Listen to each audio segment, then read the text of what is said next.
నిన్నటి current affairs చివరి ప్రశ్నకు సమాధానం. లిబరేటర్ ఆఫ్ ఇండియన్ ప్రెస్ అని ఎవరిని పిలుస్తారు?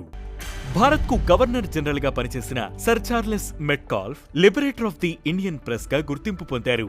పత్రికలపై ఆంక్షలు విధించి బ్రిటిష్ సర్కార్ తెచ్చిన 1823 ఆర్డినెన్స్ ను ఆయన రద్దు చేశారు. ప్రెస్ యాక్ట్ ఆఫ్ 1835 పేరుతో చట్టాన్ని అమలు చేసి పత్రికలకు స్వేచ్ఛను కల్పించారు. ఇక మొదటిది, గ్లోబల్ చెస్ లీగ్ లో సత్తా చాటిన ప్రజ్ఞానంద. గ్లోబల్ చెస్ లీగ్ లో భారత్ గ్రాండ్ మాస్టర్ ప్రజ్ఞానంద సత్తా చాటారు. నెదర్లాండ్స్ ప్లేయర్ అనీస్ గిరి ప్రజ్ఞానంద ఆధ్వర్యంలోని అల్ఫైన్ ఎస్జీ పైపర్స్ జట్టు లీగ్ విజేతగా నిలిచింది. తొలి సీజన్ దుబాయ్లో, రెండో సీజన్ లండన్లో జరిగింది. తాజాగా మూడో సీజన్ భారత్లో నిర్వహించారు. ముంబైలో ఫైనల్స్ జరిగాయి. ఇక రెండవది, ఆర్వీఎన్ఎల్ నూతన చైర్మన్ గా సలీం అహ్మద్. రైల్ వికాస్ నిగమ్ లిమిటెడ్ నూతన చైర్మన్, మేనేజింగ్ డైరెక్టర్ గా సలీం అహ్మద్ బాధ్యతలు చేపట్టారు. దేశంలో ఆర్వీఎన్ఎల్ నిర్వహించే మేజర్ ప్లానింగ్, ఎగ్జిక్యూషన్ కు సలీం నేతృత్వం వహించనున్నారు. నిర్మాణం, మౌలిక వసతుల రంగంలో ఈయనకు 30 ఏళ్ల అనుభవం ఉంది. ఇక మూడవది, భారత్లో భారీగా తగ్గిన ప్రసూతి మరణాలు. భారత్లో ప్రసూతి మరణాల రేటు భారీగా తగ్గింది.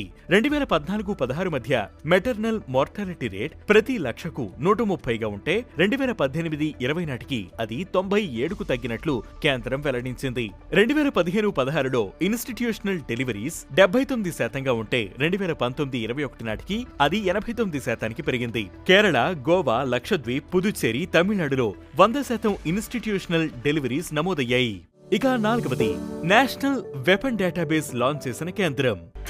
ఉగ్రవాదం, తీవ్రవాదం, ఆర్గనైజ్డ్ క్రైమ్ ను కట్టడి చేసేందుకు కేంద్రం తొలిసారిగా నేషనల్ వెపన్ డేటాబేస్ లాంచ్ చేసింది. దీని ద్వారా ప్రభుత్వానికి చెందిన ఆయుధాలను దుర్వినియోగం చేయకుండా కంట్రోల్ చేయవచ్చని కేంద్రం తెలిపింది. ఈ డేటాబేస్ లో కేంద్ర, రాష్ట్ర భద్రతా బలగాలకు చెందిన ఆయుధాల వివరాలు ఉంటాయి. ఇక ఐదవది, భారత్లోకి మరో 3 ఎయిర్లైన్స్. దేశంలోని పౌర విమానయాన రంగంలోకి మరో 3 ఎయిర్లైన్స్ ఎంట్రీ ఇవ్వనున్నాయి. Alhind Air, Fly Express, Shankh Air సంస్థలు 2026లో కమర్షియల్ లాంచ్ చేసేందుకు వీలుగా కేంద్రం వాటికి ఎన్ఓసీ జారీ చేసింది. ప్రస్తుతం దేశంలో 9 డొమెస్టిక్ ఎయిర్లైన్స్ ఉన్నా వాటిలో IndiGo, air India groups they ఆధిపత్యం. ఈ నేపథ్యంలో ఈ కొత్త సంస్థలతో మార్కెట్లో వీటి ఆధిపత్యం తగ్గొచ్చని ప్రభుత్వం భావిస్తోంది. ఇక ఈ రోజు కరెంట్ అఫైర్స్ క్వశ్చన్: ప్రపంచంలోనే అతిపెద్ద అణు విద్యుత్ కేంద్రం ఎక్కడ ఉంది? ఈ ప్రశ్నకు సమాధానం మీరే కామెంట్ చేయండి.